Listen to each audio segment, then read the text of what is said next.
Hello, hello mga kakonya! At ito nga po, pumunta po tayo sa isang mall kung saan may matatagpuan po tayong playground. Ito po ang Snappy World.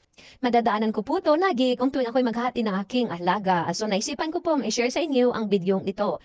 Para sa ganon, makita niyo naman po kung ano po ang loob ng Snappy World. Ito po ay mga original na mga bulaklak. O di ba ang cute niya? Di ba? Talagang sariwa po yung mga bulaklak nila na nilagay. So, hindi po kayo may stress kung dito po kayo pupunta. Kasi sa bulaklak po ay swak talagang matatanggal yung pagod at stress niyo po. At sure ako na maaaliw pa ang inyong mga alaga. So, ayan po siya guys. Makikita natin. Ang cute po nila ng mga estatwa. O yan, yan. It's not the world. O, ang cute, di ba? Ang ganda. Sa likod po niya na yung mga building o mga tahanan.